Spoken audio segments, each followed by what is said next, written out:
यं केशवं बादरायणं सूत्रभाष्यकृतौ वन्दे भगवन्तौ पुनः पुनः।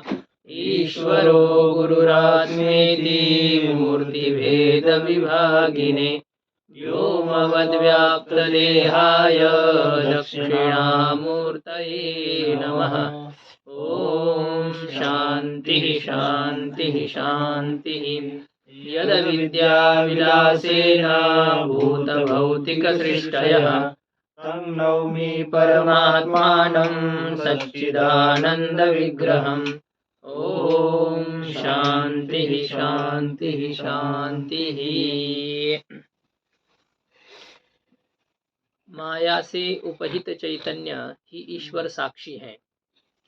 तो ईश्वर साक्षी का घटक जो ईश्वर है उसके स्वरूप के ज्ञान के अधीन ईश्वर साक्षी का स्वरूप है, स्वरूप का ज्ञान है। ईश्वर का स्वरूप क्या है? कि माया विशिष्ट चैतन्य ही ईश्वर है।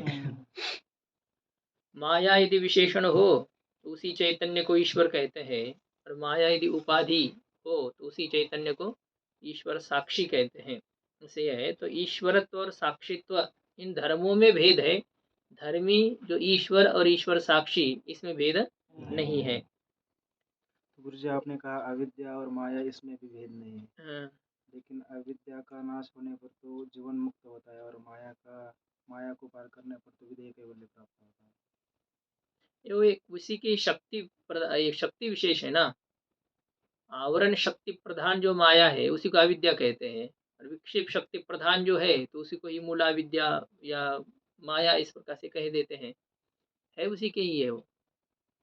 वही चाय पत्ती है जो कि आपको कचड़ा आता है, और वही चाय पत्ती की जो कि ओरिजिनल वाली होती है, कि जिसकी बहुत दूर दूर तक खुशबू आती है। ऐसी एक माया की असली क्वालिटी जो है वो ईश्वर की पास है, और उसी की घटिया क्वालिटी जो है वो हमको मिलती है। तो ऐसे है वही, लेकिन गंदी चीज, पुरानी चीज ऐसी होती है। हाँ? हाँ, जिस प्रकार से होता है तो वो लो क्वालिटी की सब चीजें वहाँ बढ़ती है, होती है। तो इसी प्रकार से यह है। तो वैसे देखा जाए तो मूला विद्या और तूला विद्या इसमें क्या है, कोई भेद नहीं है। वैसे देखा उसकी शक्ति विशेष है, उसके अंश विशेष एक है। जंगल है, जंगल में जैसे प्रत्येक वृक्ष अलग अलग होते हैं, तो वो जंगल से भिन्न नहीं है वृक्ष जो है वो। तो इसी प्रकार से एक मूला विद्या है जंगल स्थानीय, और उसकी ही प्रत्येक अवयव, प्रत्येक शाखा, प्रत्येक अलग अलग जो वृक्ष है वही अविद्या के स्थान पर है। हाँ, स्वरूप में स्वामी जी, तो ये मूला विद्या माने माया और तुला विद्या माने अविद्या हमारी हाँ, जो तत्त पदार्थ को आच्छादित करने वाली जो अविद्या होती है उसे तुला विद्या कहते हैं। जो सर्वव्यापक ब्रह्म को विषय करती है वो मूला विद्या है। तो जो तुला विद्या है, व्यष्टि अज्ञान हम जिसे कहेंगे, तत्त अज्ञान, ये तो कितने प्रकार का है। हमें उस विषय का ज्ञान नहीं, इस विषय ज्ञान नहीं, उस विषय ज्ञान नहीं, सब अज्ञान है। लेकिन इस अज्ञानों की निवृत्ति करने की कोई आवश्यकता नहीं है। आत्म स्वरूप का जो अज्ञान है वह भी एक व्यष्टि अज्ञान है, और उस आत्म स्वरूप विषय अज्ञान की निवृत्ति हो जाने पर अन्य सब अज्ञान निवृत्त प्राय ही है, उनको हटाने की कोई आवश्यकता नहीं रहती है। और वो जो अज्ञान है, तुला विद्या और हमारा व्यष्टि अज्ञान में फर्क है? नहीं ऐसा नहीं। वही एक तुला विद्या मतलब यही है कि तत्त विषय को आच्छादित करने वाली, तो हमारे आत्म स्वरूप को आच्छादित करने वाली जो है वह भी एक तुला विद्या की ही आएगी। क्योंकि हमारा आत्म स्वरूप भले ही एक है किंतु उपाधि भेद से अलग अलग है ना। तो उपाधि भेद से अलग अलग होने से तत्त उपाधि वाले आत्म स्वरूप को आच्छादित करने वाली जो अविद्या है वो तुला विद्या हो जाएगी। मेरे स्वरूप को आच्छादित करने वाली मेरी अविद्या अलग है, इनके स्वरूप को आच्छादित करने वाली इनकी अविद्या अलग है, आप सब लोगों के स्वरूप को आच्छादित करने वाली अविद्या अलग अलग है। मेरी अविद्या निवृत्त होने पर आपकी थोड़ी होगी, आपकी निवृत्त होने पर मेरी होगी नहीं होगी। इसका मतलब सबकी अविद्या अलग अलग है, और वो आप सबके या हम सबके अपने अपने स्वरूप को आच्छादित कर रही है, उसी को तुला विद्या कहेंगे। तो ये जो अविद्या होती है ढाकने के स्वभाव वाली है, जीव के स्वरूप को आच्छादित करती है, क्योंकि इसमें मलिन सत्व की प्रधानता है। रजोगुण तमोगुण भी इसमें पूरे पावर में है, तो इस कारण से ये अपने स्वरूप को आच्छादित करती है। ईश्वर की जो माया शक्ति है वह शुद्ध सत्व प्रधान होने के कारण से वह उस स्वरूप को आच्छादित नहीं करती, ढाकती नहीं ईश्वर के स्वरूप को। जी।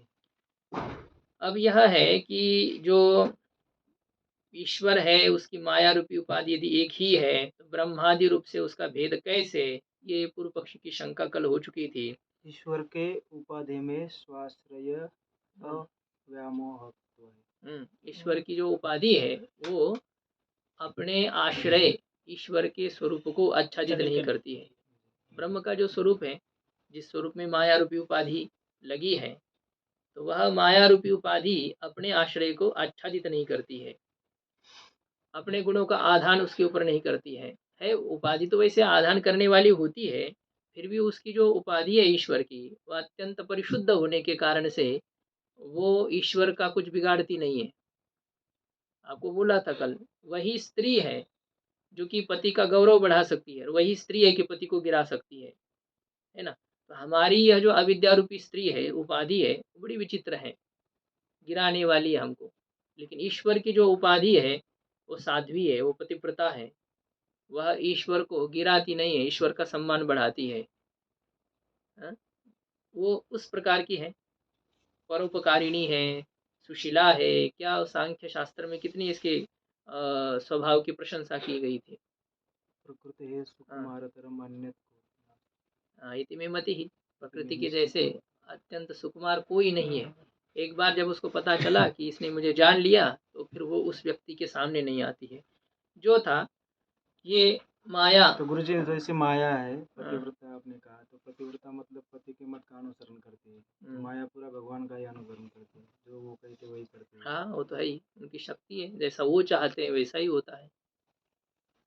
अब हमारी है तो शक्ति, लेकिन हम जैसा चाहते वैसा नहीं होती है, नहीं करती वो, यही है हमारी अविद्या। वो ये है, वो जैसी चाहती वैसा हम करते हैं, हमारा उल्टा है, हम उसके अधीन है और ईश्वर के अधीन माया है अपनी। तो उपाधि को हमें अपने अधीन रखना चाहिए, इंद्रियों को हमें अपने अधीन रखना चाहिए, लेकिन हम उनके अधीन है। जब हम उनके अधीन है तो फिर क्या है, हमारी कोई चलती नहीं है ना, वो जैसा कहती है वैसा होता है।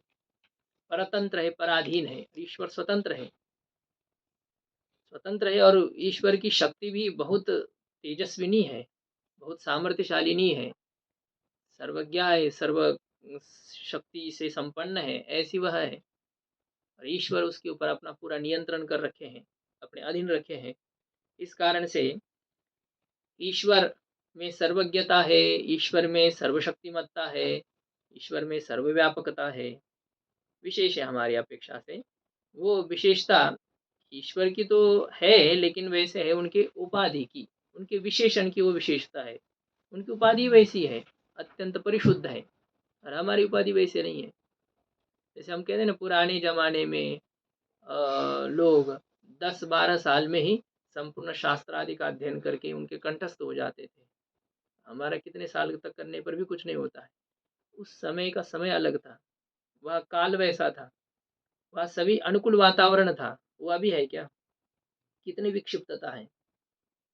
तो यहाँ इस समय में 10-20 कितने भी साल में जो कर रहे हैं ना, वही आश्चर्य है जैसे कैसे करते हैं। तो ये कहना यह हो रहा है कि ईश्वर की उपाधि अत्यंत शुद्ध है।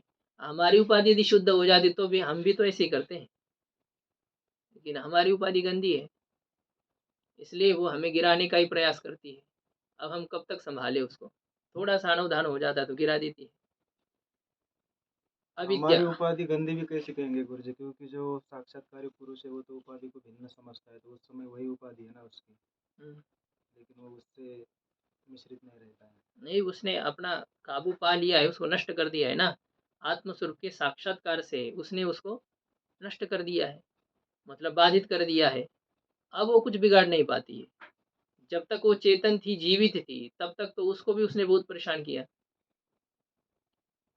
लेकिन बहुत सहते सहते सहते यदि हम पहुंच जाएंगे तो हो सकता है उसके ऊपर भी हमारा अनुशासन होता है। तो कहा, मने माया हो ये दासी लागे पाया, माया अविद्या है, ये अविद्या भी आपकी दासी हो सकती है, लेकिन उसके लिए मायापति की शरण जाना पड़ेगा। अब वो जाने नहीं देती है, बीच बीच में आपको टोकती रहती है, अरे क्या है वहाँ पर, मौज करो, यहाँ पर तुमको जो चाहिए वो देती हो। यही फंसते हैं हम लोग। ठीक है, ये दो प्रकार की उपाधि है, जीव की उपाधि और ईश्वर की उपाधि, यदि ईश्वर की उपाधि एक ही है तो ईश्वर एक ही है, उसमें ब्रह्मादि स्वरूप से भेद कैसे, ये शंका हो गई थी। क्योंकि ब्रह्मादि स्वरूप का भेद विशेषण के भेद के अधीन है, और उस विशेषण भेद में भेद के स्वीकार करने में भी माया उपाधि है ना, जी और उस माया उपाधि की एकता होने से उस मायोपहित ईश्वर में या माया विशिष्ट ईश्वर में एकत्व होने से उस ईश्वर में अनेकता कैसे, है ना। वही माया ही उपाधि है, माया ही विशेषण है। तो माया यदि अनेक होती तो ब्रह्मादि अनेक रूप से ईश्वर को कहते हैं, लेकिन विशेषण रूपी माया एक है, इसलिए उससे विशिष्ट ईश्वर की भी एकता ही उचित है, उसमें अनेकता कैसे, इस प्रकार की शंका करके सिद्धांति ने कहा कि माया रूपी उपाधि में जो गुण है, उन माया रूपी उपाधि में स्थित गुण भेद के अभिप्राय से उसमें अनेकता का व्यवहार होता है। जी माया भले ही एक है, लेकिन उसमें गुण अनेक है, और ये गुण के अनेकता के अभिप्राय से उसके अनेकता का व्यवहार होता है, तथा तदगत गुणावच्छेदन ईश्वर भेद। उस मायागत जो गुण है, उस गुण रूपी अवच्छेद के कारण से, गुण रूपी उपाधि के कारण से ईश्वर का भेद होता है। वस्तुतः ईश्वर में भेद नहीं है। घट मठ आदि उपाधियों से जैसे आकाश में भेद है, ईश्वर की माया रूपी उपाधि भी वैसे एक ही है, लेकिन माया में जो अनेक गुण हैं, उन तत्तद गुणों के कारण से वही माया है, लेकिन माया में सत्वगुण की अधिकता है तो एक अलग प्रकार हो जाएगा, रजोगुण की अधिकता है, तमोगुण की अधिकता है, तो उससे अलग अलग ईश्वर में भेद हो जाते। चीनी है, मिठासी है, लेकिन कितनी मात्रा में किस मिष्टान्न में डाली गई है, और उसमें भी उस मिष्टान्न के भी अपने है, तो वो दूध का बना है, वो छेने का बना हुआ है, और वैसे और क्या क्या चीज़ का वो बना हुआ है, तो उसके ऊपर निर्भर करता है, उसका अलग अलग स्वाद हो जाता है कि नहीं। बने सब चीनी से ही है, लेकिन किसी को गुलाब जाम पसंद है तो वो रसगुल्ला पसंद नहीं है, वो पसंद है, और खीर पसंद नहीं है, खीर पसंद नहीं है तो फिर और कोई पसंद, ऐसा ये जो होता है तो बना हुआ चीनी का है, लेकिन ये जैसे चीनी के ही अलग अलग प्रकार के व्यंजन हो जाते हैं, तो चीनी में कोई विशेषता तो थी नहीं, लेकिन वो जिसमें मिश्रित हो रही है उसमें विशेषता है, अंतर है। माया में स्वाभाविक ही 3 गुण हैं, अब उसमें जिस गुण की अधिकता होगी उसके अनुसार माया में भेद होता है, ईश्वरों में भेद होता है, इस प्रकार से कहते हैं। उसी ईश्वर को अलग अलग प्रकार से कह रहे हैं। या तो दूध को ही मान लो, दूध को ही पेड़ा कहते हैं, दूध को ही गुलाब जाम कहेंगे, दूध को ही जितने मिष्टान्न बनेंगे तो वो सब दूध के ही बने हुए हैं, अलग अलग। पेड़े में कई प्रकार है, 200 400 1000 2000 रुपए किलो का, तो ये सभी जो रहेंगे, तो ये सब उसमें जो प्रकार हो गए, तो वो कैसे हो गए, उसकी अवान्तर अंतर्गत जो क्वालिटी है, जो उसमें विशेषता है, उसके ऊपर निर्भर करता है कि नहीं, वह भेद करता है। से ईश्वर का भेद मायागत गुण के अवच्छेद के कारण से, गुण रूपी उपाधि के कारण से होता है, वस्तुतः नहीं है। मूल में देखिए, सच परमेश्वर एक अपि, वह परमेश्वर एक है, फिर भी स्व उपाधिभूत माया निष्ठ सत्वरजस्तमो गुण भेदेन, अपनी उपाधि स्वरूप जो माया और उस माया में स्थित जो सत्वगुण रजोगुण और तमोगुण है, इनके भेद से, स्वपद से किसको लेना है, ईश्वर में हाँ, ईश्वर की उपाधि स्वरूप जो माया और उस माया में स्थित जो सत्वगुण रजोगुण तमोगुण, इनके भेद के कारण से ब्रह्म विष्णु महेश्वर इत्यादि शब्दवाच्यता लभते। वह परमेश्वर ही, एक ही परमेश्वर ब्रह्म शब्दवाच्यता को प्राप्त होता है जब रजोगुण की अधिकता हो, वही विष्णु शब्दवाच्यता को प्राप्त होता है जब सत्वगुण की अधिकता हो तो, और वही महेश्वर शब्द की वाच्यता को प्राप्त होता है जब तमोगुण की अधिकता हो तो। उपाधि वैसी है, इसका मतलब शंकर जी बहुत तमोगुणी है, सोते ही रहते हैं 8-10 बजे तक, ये सब बातें नहीं है। उनका कार्य उस प्रकार का है, संहार का कार्य वे करते हैं और उसके लिए उस प्रकार की निर्दयता भी रखनी होती है। उनकी उपाधि ऐसी है इसलिए। वही व्यक्ति अच्छा भी कार्य करता है, अच्छा से अच्छा कार्य करता है, बुरे से बुरा कार्य भी करता है। जब अच्छा सा अच्छा कार्य करता है तब वो समय अलग होता है। वही डॉक्टर देखिए दूसरे की किडनियाँ निकालता है, गरीब लोगों की। और वही उसके बच्चे को जिलाने के लिए वो खुद जब नहीं कर पाता है उसकी चिकित्सा, तो कहीं-कहीं जा कर के कितना पैसा खर्चा करता है कि नहीं? वही है ना निर्दयी, जो कि इतने इस प्रकार से किसी के साथ व्यवहार किया। गरीब लोग कोई नहीं थे उनके, कौन उनके साथ ये करेंगे? निकाल लिया किडनी, वो बेचारी मर गई, वो बेचारा मर गया, जो होगा, जैसा होगा। और ये फिर अपने यहाँ पर कितना दया भाव है उसके यहाँ पर। व्यक्ति वही है, लेकिन व्यक्ति का जो है ना उस व्यक्ति के अन्य किसी के प्रति कैसा भाव है और अन्य किसी के प्रति कैसा भाव है। जब सात्विक भाव है, जिसके प्रति अनुकूल बुद्धि है, उस समय उसमें सत्वगुण की अधिकता है। ये जो उदाहरण उन्होंने दिया था ना सांख्य में, स्त्री का उदाहरण दिया था। स्त्री वही है, अपने पति के लिए सुख का कारण है और अपने सौती जो है उनके प्रति दुख का कारण है। और जो पुरुष उसको प्राप्त नहीं कर पाया, उनके प्रति मोह का कारण होती है, स्त्री वही है। तो ऐसे ही ये जो ईश्वर की माया रूपी उपाधि है, और एक के प्रति उदासीन भी थे। उदासीन भी थे। हाँ, सन्यासी के प्रति उदासीन बुद्धि भी है उसमें। ठीक है, सन्यासी मतलब सन्यासी शब्द वाच्य वस्तुतः ऐसा जो होगा, सम्यक त्यागी जो है उसके प्रति वैसा ही है। तो जी, ये जो ब्रह्मा जी को सत्व गुण, विष्णु को रजोगुण, लेकिन ब्रह्मा जी तो सृष्टि करता है, तो उनका रजोगुण होना चाहिए ना? ऐसे ही तो बोला, और ऐसे ही बोला। तो ब्रह्मा जी का रजोगुण प्रधान है, तो सत्व गुण ही कहते हैं। कौन, किसको? लेकिन वो रजोगुण ही होना चाहिए ना, वो सृष्टि करते हैं तो वो रजोगुण होना चाहिए। यही तो कह रहा हूँ ना, ब्रह्मा जी रजोगुण प्रधान है, भगवान विष्णु पालन करते हैं, सत्वगुण प्रधान उनकी उपाधि है।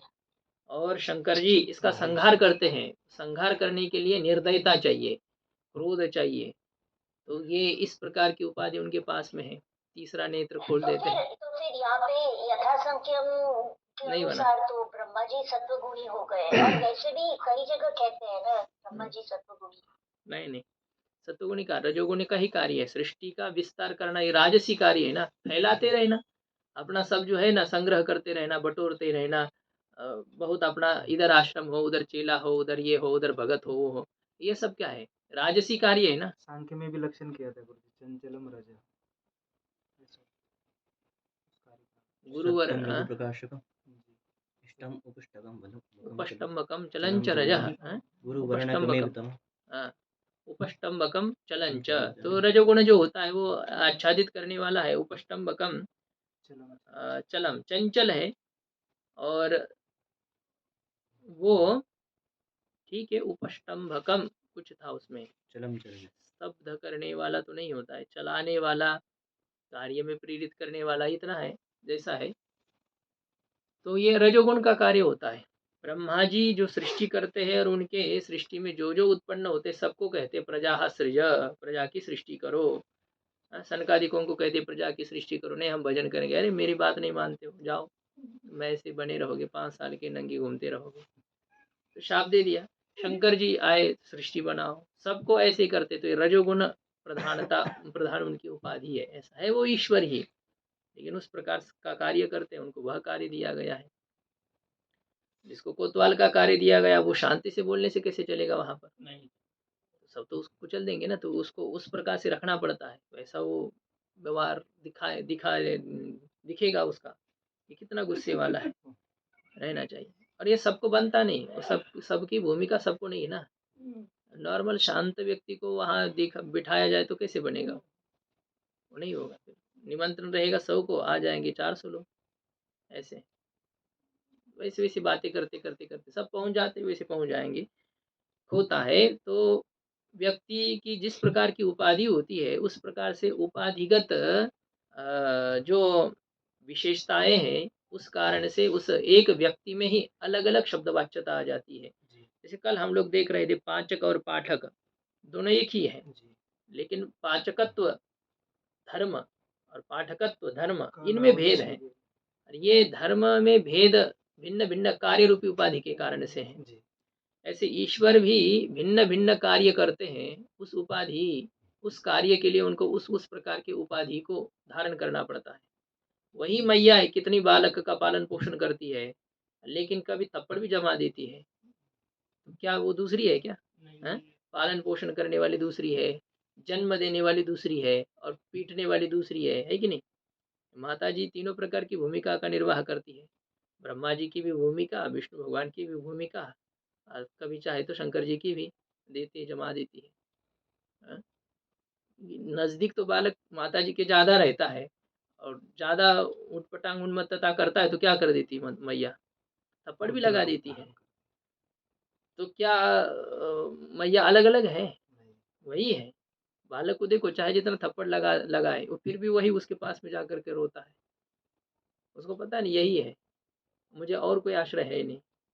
वही भगवान है, वही ईश्वर है, लेकिन जब अलग अलग कार्य करने हैं ना, तो उस प्रकार के गुण प्रधान माया को अपने उपाधि रूप से स्वीकार करते हैं, तो उनके ये अलग अलग नाम हो जाते हैं। वस्तु दृष्टि से कोई उनमें भेद नहीं है।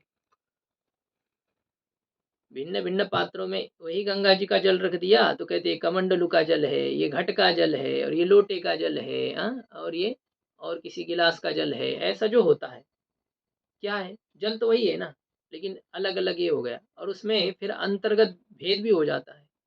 रात में आपने तांबा के बर्तन में जल रखा है, कांच के बर्तन में रखा है, और किसी अन्य पात्र में रखा है, तो सबके जल में सुबह अंतर आ जाएगा।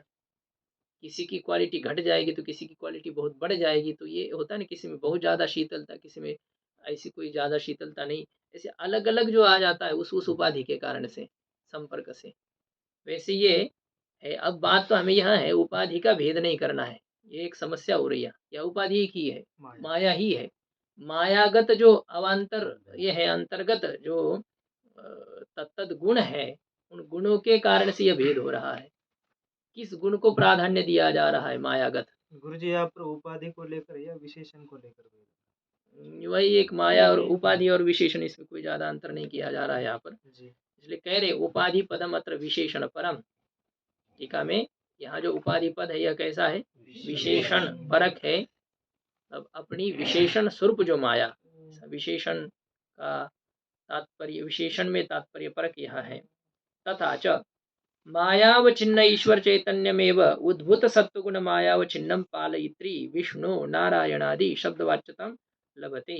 माया विशिष्ट जो ईश्वर चैतन्य है, वही प्रकट है सत्वगुण जिसमें, अत्यंत अव्यक्त है सत्वगुण जिसमें। इस प्रकार के माया से विशिष्ट जो है उसी को पालयिता कहते हैं। आपको कहा ना, व्यक्ति वही है, लेकिन समय समय के अनुसार उसकी पूजनीयता, या तिरस्कारियता, या उपेक्षणीयता बनती है कि उस समय वो कैसा है। लेकिन गुरु जी ये तो माया की शक्ति है ना, सत्व तम और रजोगुण, तो ईश्वर में कैसे रह सकती है? ईश्वर में कौन है? ये वो उपाधि उसकी वैसी ले रहा है ना। वो किस उपाधि, उपाधि तो चाहिए ईश्वर की है, उपाधि मतलब विशेषण जो है उसको जब लेना है तो वो कैसी है। व्यक्ति चाहे जैसा, उसके ऊपर नहीं है। व्यक्ति की जो उपाधि होती है उसके अनुसार व्यक्ति का भी अलग अलग प्रकार का स्वभाव आपके अनुभव में आएगा। वही व्यक्ति कि पहले कैसे शांत था, पहले कैसे दानशूर था, कंजूस नहीं था, लेकिन बाद में वही कंजूस हो रहा है। इसका मतलब क्या है? उसकी उपाधि वैसी है। तो उपाधि वैसी होने के कारण से वह उस प्रकार से अब व्यवहार करने लगा है। होता है कि नहीं, व्यवहार में अंतर आ जाता है। दिखावा की बात नहीं, पहले सही था। हम लोगों को क्या है, 1000 इधर आते तो 2000 उधर चले जाएंगे, हमको क्या कौन सा कमाना होता है। लेकिन जब वहाँ खुद कमाने की बात आती है और ये सब जो करने का होता है ना, तब उस समय जहाँ 1000 लगना है ना, तो वहाँ 200 में कैसे हो, ये व्यक्ति देखता है। जहाँ हम 500 देते थे वहाँ पर हम 100 रुपए में काम निकाल लेते हैं, अरे ये है, रख देते। जबकि यह होना चाहिए गृहस्थी के बाद में, जब आप 500 देते थे तो 5000 देना चाहिए, लेकिन नहीं, वो कम हो जाता है। वो है। तो कहना यह होता है कि उपाधि कैसे आई है उसके ऊपर निर्भर करता है। वैसे अब उसका खर्चा यदि उसके गृहिणी के लिए ज़्यादा खर्चा हो रहा हो तो फिर वो कहाँ से सही जगह पर कैसे उसका व्यय कर पाएगा। यह है क्या है कि माया विशिष्ट जो चैतन्य ईश्वर है वही प्रकट है सत्वगुण जिस माया में, ऐसे माया से जब विशिष्ट हो जाता है वही माया है लेकिन सत्वगुण विशिष्ट है, ऐसी माया से जब वह विशिष्ट हो जाए तो उसी को ही पालयिता ऐसा कहते हैं। वो क्या है? पालन करने वाला, वही विष्णु है, वही नारायण है इत्यादि शब्द की वाच्यता को प्राप्त हो जाता है। और ये कहा सत्वगुण प्रधान है, लेकिन आप पुराण आदि में देखेंगे सबसे ज्यादा दैत्यों का संहार विष्णु भगवान ही करते हैं, और दैत्यों को राक्षसों का वैर जो है वो विष्णु से ही है, विष्णु भगवान से। भगवान शंकर जी के तो उपासक है, वो बहुत मानते हैं वो उनकी, और भगवान शंकर जी भी उनसे प्रेम करते हैं, उनसे कोई मतलब नहीं, महात्मा है, उनको क्या है, राक्षस देवता और मनुष्य ये थोड़ी देखते हो, जो भजन करता है उनकी ये है। लेकिन ये जो चालाकी होती है, चतुरता होती है, कैसे किसको हटाना है और कैसे किसको रखना है, ये सब भगवान करते हैं। उनका नाम ही ना गुरु दैत्यारी। हाँ हाँ, कंसारी, दैत्यारी, रावणारी, सबके आ रही हो, सबके मतलब जो है शत्रु को नष्ट करने वाले हैं। तो पालयिता विष्णु नारायण आदि शब्द के वाच्यता को वे प्राप्त हो जाते हैं। ऐसे ही है उद्भूत प्रकट, उद्भूत, हाँ तो कर लो, हमारी इसमें है प्रकट सत्वगुण है जिस माया में, ऐसे माया से विशिष्ट वही नारायण आदि शब्द की वाच्यता को प्राप्त होता है। इसका मतलब ये समझिए, जब विष्णु भगवान ही संगार करने लग जाए ना, तो फिर वही शंकर जी के रूप में, शंकर जी शंकर पद के वाच्य ऐसे समझ लो। भाई जब पालन करते तो विष्णु जब तब तक है, वही जब थप्पड़ जमाते तब शंकर जी। और दूसरी बात यह है कि यह देखा जाए, ये तो एक भाव हो गया, दूसरी बात यह है कि भगवान विष्णु भी जब किसी का संहार करते हैं ना, संहार करना भी एक पालन होता है। यही कहा आपको, माता का थप्पड़ लगाना भी बालक का के प्रति स्नेह ही करना है, प्रेम ही होता है वह। जो क्या है, उसके मुंह में हाथ घुमाने से जैसा उसका पालन होता है, लालन होता है, वैसे थप्पड़ जमाने से भी लालन होता है, पालन होता है। वो भी चाहिए, जरूरी है, उसके बिना नहीं होता है। खाली प्यार प्यार में लड़ा हुआ तो वो तुम बढ़ा हुआ जो होता है वो तो फिर वही ध्येय हो जाता, मूर्ख हो जाता है, उसको कोई अकल ही नहीं। हाँ ठीक है, ये दोनों भी होता है। दया उसे कहते हैं कि जो निरपराध भूत है उनका पालन करना, और जो दुष्ट है उनका संहार करना, इसको भी दया कहते हैं। एक अनुग्रह रूपी कृपा होती है और एक निग्रह रूपी कृपा होती है। अनुग्रह करना, भगवान भक्त के प्रति अनुग्रह रूपी कृपा करते हैं, और दुष्ट के ऊपर निग्रह रूपी कृपा करते हैं। निग्रह करना भी उनके प्रति कृपा ही है। ऐसे सम्मान को प्राप्त हो, भगवान के हाथों से जिनकी मृत्यु हो जाती, शरीर छूटता है, तो वो भी उसी गति को प्राप्त होते हैं जो गति भगवान के भक्तों को मिलती है। कृष्ण को तो वह सन का, हाँ, कृष्ण को अपने जासे मारी तो पावी ब्रह्म साक्षात्कारी, मां कृपा ने उपदेश करी, तो कैसे ने न पवेला, जो है भगवान जब क्रोध करके किसी को मार देते हैं तो उसको भी मोक्ष गति देते हैं। तो जो भगवान जिसके प्रति कृपा करते हैं, अनुग्रह करते हैं, प्रेम करते हैं, उनको वो गति क्यों नहीं देंगे। सनकादिकाचनी माने सायुज्य सौरसु दीदला पुतने, अथवा भागवत जी में आया, अहो बकियम स्तन कालकूटम जिघांसया पायेदप्य साध्वी लेभे गतिम धात्रिच्युताम ततोन्यम कम वा दयालुम शरणम ब्रजेम। पूतना को भगवान ने कौन सी गति दी, जो उनकी यशोदा मैया को दी उन्होंने। तो पूतना ने क्या पिलाया, यशोदा मैया ने क्या पिलाया, पूतना ने जहर पिलाया मारने के लिए, और यशोदा मैया ने अमृत तुल्य दूध पिलाया। ऐसा दूध, मैया की जैसा दूध कभी दुनिया में है नहीं। स्वामी जी, हाँ, वो वामन अवतार में पूतना का पूर्व जन्म की बात है ना, वो क्या वाली की पुत्री थी, वो वामन देवता को देख के बलि की पुत्री है वो, रत्नमाला क्या था उसका जो नाम था, तो वही है वामन भगवान के। उस पहले देख करके तो उनको बहुत स्नेह वात्सल्य उत्पन्न हो गए कि यदि ऐसा मेरा पुत्र होता तो मैं इसको प्यार से दूध पिलाती, ऐसा यह है। लेकिन जब उन्होंने अपना असलियत दिखाया, भगवान ने असली दांत जब दिखाया, तो फिर उसको क्रोध आ गया कि अरे इतना सुंदर तो था लेकिन इतना दुष्ट भी है, ऐसे बालक को दूध क्या, ऐसे बालक को तो जहर पिला करके मार देना चाहिए। भगवान ने कहा ठीक है वो भी हो जाएगा। तो वही बन गई पूतना, और दोनों इच्छाएं उसकी पूरी करनी थी, दूध भी पिलाना था और जहर भी पिलाना था, तो दोनों हो गया। बलि की पुत्री थी वो। ये तो पीछे वाले का अलग है, लेकिन अब आगे जब पूतना के हिसाब से विचार कीजिए आप, तो क्या है, भगवान ने उसको भी वही गति दे दी। तो विष्णु भगवान पालक है कहने का यह भाव था, और पालन में दोनों प्रकार की बातें आती। अपराधी को दंड देना भी बहुत ज्यादा पालन होता है उसका। सज्जनों का सम्मान करना उतना ज्यादा आवश्यक नहीं होता है जितना दुष्टों को दंड देना आवश्यक होता है। यदि राजा उसके ऊपर थोड़ा सा ढिलाई करे दंड नीति पर, तो सब अस्त व्यस्तता हो जाती है, जीने न दे बाकी लोगों को, सामान्य लोगों के जो दुष्ट लोग ऐसे भरे हुए। थोड़ा सा देखो ना, 1 घंटे के लिए अयोध्या की सिक्योरिटी हटाई जाए, क्या होगा, क्या होगा, कोई नहीं रहेगा कुछ भी। अब इतना तो कुछ ना कुछ है, तो इतना हो गया है ना, क्या कुछ भी करेंगे लोग, पूरा ढीला कर दिया जाए तो ये दंड नीति आवश्यक होती है। क्या वो समय गया, क्या बात करते हैं ऐसे, आप कहो ना, लोग कहते भी हैं ये आधा घंटे के लिए खाली वो हटाया जाए, तो हम देखते हैं कौन हिंदू बसता है कि नहीं बसता है, देखते ही मुसलमान लोग नहीं कहते। वो समय था, अब नहीं कर सकते। समय था नहीं, किसी भी समय में समय क्या की बात क्या होती है, क्या समय कौन सा नया था क्या, कश्मीर में जब इस प्रकार का अत्याचार हो रहा था, कौन सी समय की बात है। वो समय भी चला गया, 25 साल हो गए, 30 साल हो गए, 50-35 साल हो गए, जैसे हो, कभी भी कुछ हो सकता है। क्रूर लोग जो होते हैं ना, कभी भी कुछ कर सकते हैं, समय कहाँ जाता है, समय कहाँ आता है। उत्तरोत्तर क्रूरता बढ़ रही है, घट रही है। हाँ, तो इसलिए दंड नीति एक बहुत मायना रखती है, आवश्यक है, छोड़ना नहीं चाहिए ऐसे के लिए। सही में बुलडोजर ठीक ही है। तो ये जो सत्वगुण विशिष्ट जो माया है, उससे विशिष्ट जो ईश्वर है, तो उसी को ही पालयिता विष्णु नारायण आदि शब्द के वाच्यता को प्राप्त होता है।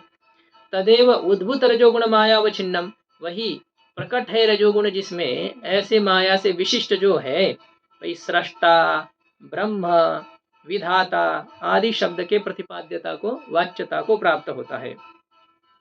तदेव उद्भूत तमोगुण मायावच्छिन्नम संहर्त्री महेश्वर रुद्रादि शब्दा विधेयता अधिगच्छति, वही प्रकट है तमोगुण जिसमें ऐसे माया से विशिष्ट हो, उसे संहर्ता महेश्वर रुद्र आदि शब्द के वाच्यता को वह प्राप्त होता है।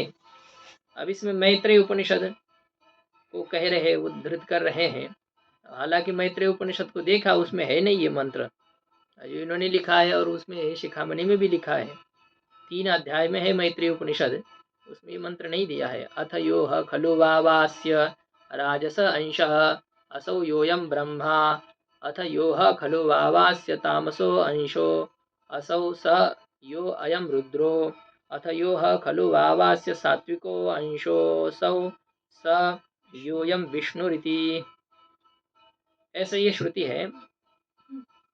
योह खलु वाव, जो ही इस माया का राजस अंश है, तो वह राजस अंश ही क्या है, ब्रह्मा है। राजस अंश जो है वही ब्रह्मा है, और जो तामस अंश है वही रुद्र है, और जो सात्विक अंश है वही विष्णु है। तो इस प्रकार से मैत्रेय उपनिषद में उसी प्रकार से ज्ञात होने के कारण से इस प्रकार का अर्थ है। ईश्वर ही तीनों प्रकार की भूमिकाओं को करते हैं, सृष्टि को बनाते हैं, सृष्टि का पालन करते हैं, सृष्टि का संहार करते हैं। जन्माद्यस्य यतः यतो वा इमानि भूतानि जायन्ते येन जातानि जीवन्ति यत् प्रयन्त्या अभिसंविशन्ति यत् प्रयन्त्यभिसंविशन्ति तद् विजिज्ञासस्व तद् ब्रह्म। तैत्तरीय उपनिषद में ईश्वर जगत के उत्पादक है, ईश्वर जगत के पालक है, और ईश्वर ही जगत के संहारक है। लेकिन जब उत्पन्न करते तो उन्हें उसी ईश्वर को ब्रह्मा कहते हैं, जब पालन करते तो उसी ईश्वर को विष्णु कहते हैं, और जब वही संहार करते हैं तो उसी ईश्वर को शंकर जी इस शब्द के द्वारा कहा जाता है वो एक ही। लेकिन ये कार्य करने के लिए उनको उस प्रकार की उपाधि भी लेनी पड़ती है। अंतःकरण में अलग अलग प्रकार के भाव होते हैं, ऐसे हैं। सब आप जिस चीज़ को देख रहे हैं, जिस प्रकार का अनुभव कर रहे हैं, तो उस समय आपके अंतःकरण की अलग-अलग स्थितियाँ होती हैं। आप सत्संग सुन रहे हैं, आप पाठ पढ़ रहे हैं, उस समय एक अंतःकरण में अलग गुण है, रहता है वो। और जब आप और कोई देख रहे हैं, मूवी देख रहे हैं, सीरियल देख रहे हैं, मैच देख रहे हैं, उस समय आपके अंतःकरण की अलग स्थिति है। और उसमें भी कोई घटिया दृश्य देख रहे हैं या कोई सुन रहे हैं, जो हो, तो उस समय आपके अंतःकरण की वृत्तियाँ अलग रहती है। व्यक्ति आप ही है और अंतःकरण आपका एक ही है, लेकिन उस अंतःकरण में कौन-सा गुण प्रकट है, उसके ऊपर आपका कार्य चल रहा है। सात्विक से सात्विक व्यक्ति ये घटिया से घटिया कार्य कभी करता है कि नहीं? हो जाता है उससे, क्योंकि उसके अंतःकरण में उस प्रकार के गुण आ गए, वृत्ति उस प्रकार की पैदा हो गई, तो बस वो उस प्रकार का कार्य करता है। घटिया से घटिया व्यक्ति कभी बहुत अच्छा कार्य कर लेता है, क्योंकि उसमें उस प्रकार का रंग आ जाता है कभी-कभी। ईश्वर की उपाधि में भी जब सत्वगुण झलकता है, तो उसे विष्णु कह देते हैं। जब रजोगुण झलकने लग जाता है, ब्रह्मा, ब्रह्मा कह देते हैं। तमोगुण जब आता है, तो उसी को ही महेश्वर। महेश्वर ऐसा कहते हैं। ये मैत्रेय उपनिषद में ऐसा ही ज्ञात होता है। उपास्यम तो त्रिगुण मायावच्छिन्नमेव विष्णु महेश गणेश दिनेश दुर्गा रूपेण स्थितम। उपास्य जो है, हिंदू धर्म में उपास्य देवता कितने माने जाते हैं? 5 देवता है। तीनों गुणों वाली माया से विशिष्ट जो विष्णु है, शंकर जी है, गणेश जी है, दिनेश है, ब्रह्मा को छोड़ दिया, तो ठीक है, इनको इनकी उपासना नहीं है। ब्रह्मा जी की उपासना नहीं है, उपास्य रूप से ब्रह्मा जी को नहीं माना जाता है। जो है उसके पीछे जो कारण है, शंकर जी का अभिशाप है, तुम्हारी कहीं पूजा नहीं होगी। तो विष्णु भगवान है, शंकर जी है, गणेश है, दिनेश है, 4 हो गए, और दुर्गा है, पंच देवता। इस 5 रूप से ही उपास्य है ईश्वर, है वही ईश्वर, लेकिन सब ईश्वर की पूजा नहीं की जाती है। संत तुकाराम महाराज जी क्या कहते हैं? तुका म्हणे सर्प विंचू नारायण, वंदावे दुरुन शिव ने। कहते हैं कि ये सर्प है, बिच्छू है, ये भगवान है कि नहीं? जब सब कुछ सर्वम खलविदम ब्रह्म, सब कुछ भगवान है, तो फिर क्या है? वासुदेव सर्वम है, बिच्छू भी भगवान है, सर्प भी भगवान है, लेकिन वो भगवान दूर से प्रणाम करने योग्य है। किसी भगवान की दंडे से पूजा करनी पड़ती है, किसी भगवान की पूजा सामग्री से पूजा करनी पड़ती है। तो ऐसे ऐसे भगवान होते हैं। भगवान है लेकिन दूर से प्रणाम करो, नहीं तो भगवान लिपट जाओगे उसको। हाँ, तो फिर क्या वापस नहीं आ पाओगे? हाँ, तो वहाँ पर जाना पड़ेगा न चाहने पर भी। तो ये 5 देवता रूप से स्थित है उपास्य। न तो एक गुण प्रधान माया विशिष्टम उपास्यम, एक एक गुण प्रधान है जिसमें, ऐसी जो माया, उस माया से विशिष्ट उपास्य नहीं है। अब ये पंक्ति टीकाकार की क्या कहना चाहती है, ये थोड़ा सा विचित्र ही है।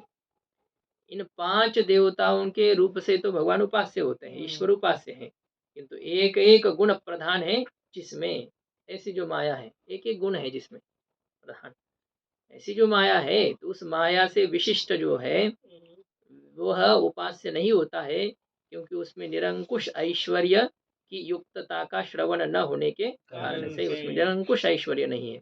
इनके अलावा जितनी देवताएं हैं, उनमें उनका ऐश्वर्य सांकुश है, निरंकुश ऐश्वर्य उनका न होने के कारण से उनको उपास्य रूप से नहीं कहा जाता है।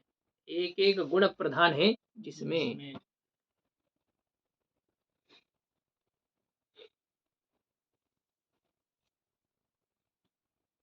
सत्वगुण किसी में प्रधान है, रजोगुण किसी में प्रधान है। अधिकतर सत्वगुण के कार्य होते हैं, अधिकतर रजोगुण के कार्य होते हैं, अधिकतर तमोगुण के कार्य होते हैं। तो एक एक गुण प्रधान वाला जो हो, वह उपास्य नहीं होता है। इंद्रादिक देवता है, यहाँ भी कोई है जो व्यक्ति विशेष ही है, तो वे उपास्यता को प्राप्त नहीं है। उपासना किसी मनुष्य विशेष की नहीं होती, उपासना वस्तुतः किसी सभी देवताओं की भी नहीं होती है।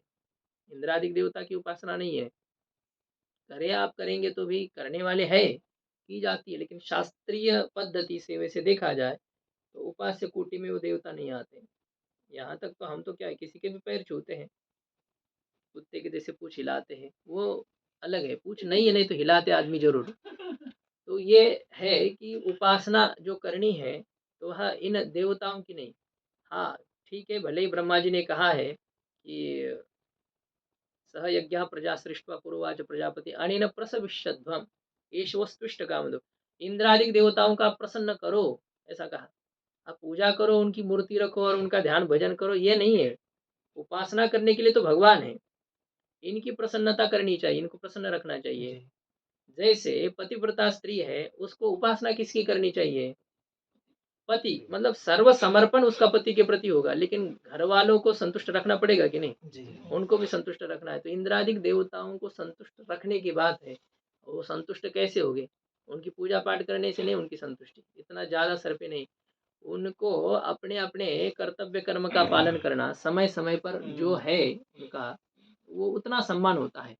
जिसमें वो हिंदी कभी में लिखा है, तृतीय पैराग्राफ क्या लिखा है? उस पंक्ति का विचार पे थोड़ा किसका तृतीय पैराग्राफ में कहा? नजदीक रखिए ना।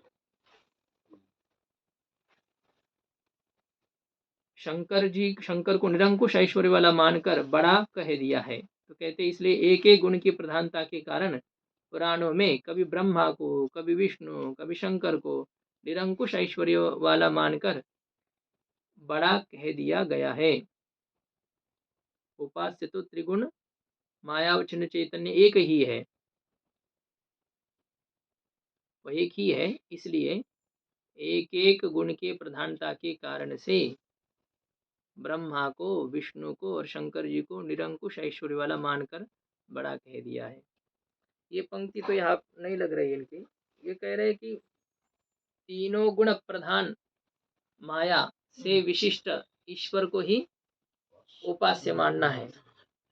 अब यहाँ तो वो नहीं ना, टीकाकार तो कह रहे विष्णु, महेश, गणेश, दिनेश, दुर्गा ये उपास्य है। एक एक गुण प्रधान जिसमें है वो उपास्य नहीं है।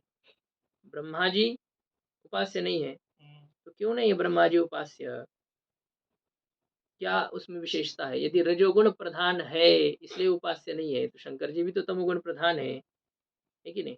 विष्णु लेकिन भगवान भी गुरुजी तो सांख्य में आया था केवल एक गुण कुछ कार्य कर नहीं सकता ना, उसमें तो प्रधान की बात ही होती ना, और दूसरे गौण तो रहते ही है ना। यहाँ ये होता है कि एक एक गुण की प्रधानता मतलब क्या है? दूसरे दो गुण बिल्कुल लो है, या जैसे कैसे वो गौण है। लेकिन उपास्यता तब है कि उसमें गौण गुण की प्रधानता नहीं है, वो एक गुण प्रकट है, उसमें सभी गुण है, लेकिन एक कोई गुण प्रकट यदि हो तो उसमें तो तीनों गुण वाली उपाधि है कि नहीं? उनकी तीनों गुण वाली माया रूपी उपाधि है, लेकिन कभी उस माया रूपी उपाधि में सत्वगुण अव्यक्त है, कभी रजोगुण अव्यक्त है, कभी तमोगुण अव्यक्त है, फिर भी उनकी उपाधि तीनों गुण प्रधान है। बाहरी नाटक वैसा कर रहा है ना, रावण हंस रहा है, इतना जोर से हंस रहा है, जो अभिनय कर रहा है, तो क्या वो उस प्रकार का थोड़ी है? वो अव्यक्त किया है उसने उस प्रकार का भाव। राम जी इतने शांति से बैठे या ऐसे ऐसे शांत है क्या राम जी जो है? नहीं, उन्होंने उस प्रकार का अभिनय किया है। तो उसी प्रकार से यदि माया में कभी सत्वगुण का अभिनय चल रहा है, उसी माया में तमोगुण का अभिनय है, रजोगुण का अभिनय है, तो उपास्य हो सकता है। लेकिन असलियत में यदि वही गुण हो तो हमारे में क्या होता है? असलियत ही रहती है कि किसी गुण की अधिकता है, रजोगुण की अधिकता है ज्यादातर। ऐसे देखा जाए मनुष्य जो होते हैं ना, रजोगुणी होते हैं, ज्यादातर रजोगुण से काम चलते हैं हमारे। जहाँ जाएंगे, और आजकल इस मोबाइल ने तो इतना रजोगुण बढ़ाया है, जहाँ चाहे वहां पर फोटो खींचना है। रजोगुण बढ़ता है कि नहीं? ये रजोगुण की प्रधानता है, कहीं तमोगुण की प्रधानता है, सत्वगुण की प्रधानता तो कहीं एक जगह है। जैसे तो एक एक गुण प्रधान विशिष्ट माया यदि हो तो उसे उपास्य नहीं कहा जाता है। इंद्र है, चंद्र अन्य देवता है, और ब्रह्मा जी है, यहाँ के भी मनुष्य आदिक राजा जैसे हो, ये सब निरंकुश ऐश्वर्य से संपन्न न होने के कारण से उनको उपास्य नहीं कहा जाता है, ऐसा समझना चाहिए। क्या है? स्वामी जी, स्वामी जी ये तो दो बार नकारात्मक हुआ ना, न तो न फिर अश्रवण, न तो उपास्यम, माने इसलिए ऐश्वर्य, इसलिए हिंदी में ठीक है दो बार नकार हुआ। नहीं देखिए ना क्या है, उपास्यम किम, उपास्यम विष्णु महेश गणेश दिनेश दुर्गा रूपेण स्थितम, न तो एकैक गुण प्रधान माया विशिष्टम उपास्यम, न तो उपास्यम, उपास्यम के 97 है ना। एक एक गुण प्रधान माया विशिष्ट उपास्य नहीं है। क्यों नहीं है? क्योंकि एक एक गुण प्रधान माया विशिष्टस्य निरंकुश ऐश्वर्यवत्वा श्रवणात्, निरंकुश ऐश्वर्य की युक्तता का श्रवण न होने के कारण से एक एक गुण प्रधान माया विशिष्ट उपास्य नहीं है, अपितु तीनों गुण प्रधान माया विशिष्ट जो शंकर जी, विष्णु भगवान, गणेश, दिनेश और दुर्गा है यही उपास्य है, ऐसा कहा गया है। यह है पंक्ति, इस प्रकार से समझना चाहिए। अब यहाँ पर फिर पूर्व पक्षी के द्वारा शंका की जा रही है, ननु ईक्षणस्य ईश्वर साक्षिणः सृष्टि पूर्वकालीनत्व प्रतिपादनात् तस्य अनादित्वं बाधितम्। ईश्वर संकल्प करते हैं, एको हम बहुश्याम प्रजा येय, मैं एक हूँ, बहुत हो जाऊं, अपने आप को ही उत्पन्न करो, या प्रकर्षेण जायेय, प्रकृष्ट रूप से उत्पन्न हो जाऊं, बहुत हो जाऊं, खुद ही उत्पन्न हो जाऊं, ये ईश्वर का जो संकल्प है, तो ये ईश्वर साक्षी, अब ईश्वर साक्षी ईश्वर का ज्ञान ऐसा टीकाकार के हिसाब से चल रहा है ना, तो ईश्वर के साक्षी के एक समय हो गया, ईश्वर के संकल्प ही ईश्वर का साक्षी, ईश्वर का ज्ञान है, और उसका एक सीमित काल बताया है, सृष्टि पूर्वकालीनत्व प्रतिपादनात्। ईश्वर संकल्प कब करते हैं? सृष्टि के पूर्व काल में संकल्प करते हैं ना, तो सृष्टि के पूर्वकालीनता का ईश्वर साक्षी में प्रतिपादन होने से ईश्वर साक्षी की अनादिता बाधित है। ईश्वर साक्षी अनादि है कहना उचित नहीं है। गुरुजी हिरण्यगर्भ अवस्था से पहले ही संकल्प करता है। हिरण्यगर्भ अवस्था जो है सृष्टि को बनाने से पहले संकल्प होता है, उसकी अवस्था जो समझ लो, मैं एक हूँ अनेक हो जाऊं, इस प्रकार से जो संकल्प है ईश्वरीय संकल्प है। उस समय ब्रह्मा विष्णु आदि कुछ विशेष देवताएं नहीं है, या तो आप उसी को ही विष्णु भगवान को ही ईश्वर मानते हो तो वो है, आप शंकर जी को ईश्वर मानते तो वो है, बाकी अन्य देवता का आविर्भाव उस समय नहीं है, सृष्टि नहीं है, तो तब संकल्प होता है ईश्वर को कि मैं बहुत हो जाऊं। यह जो सृष्टि कालीनता का प्रतिपादन होने से तस्य अनादित्वं बाधितम, ईश्वर साक्षी का अनादिता बाधित है। तस्य साधित्वे ईश्वरस्यपि अनादित्वं बाधितम। अब यदि ईश्वर का जो संकल्प है, ईश्वर का संकल्पात्मक जो ज्ञान है, उसमें साधिता उत्पत्ति की युक्तता स्वीकार करने पर ईश्वर में भी अनादिता बाधित है, इस प्रकार की। हाँ, तस्य साधित्वे, तस्य मतलब ईश्वर साक्षी, ईश्वर साक्षी यदि साधी है तो ईश्वर भी अनादि है, कैसे? ईश्वर में भी अनादिता बाधित है, ऐसी पूर्व पक्षी शंका करता है। ननु, ऐसा कह करके शंका की, ननु ईश्वर साक्षिणानादित्वे तदैक्षत बहुश्याम प्रजा येय इत्यादिना सृष्टि पूर्व समय परमेश्वरस्य आगंतुकम ईक्षणम उच्यमानम कथम उपपद्यते। ईश्वर साक्षी में अनादिता स्वीकार करने पर उसने संकल्प किया, तदैक्षत बहुश्याम, बहुत हो जाऊं, प्रजा येय,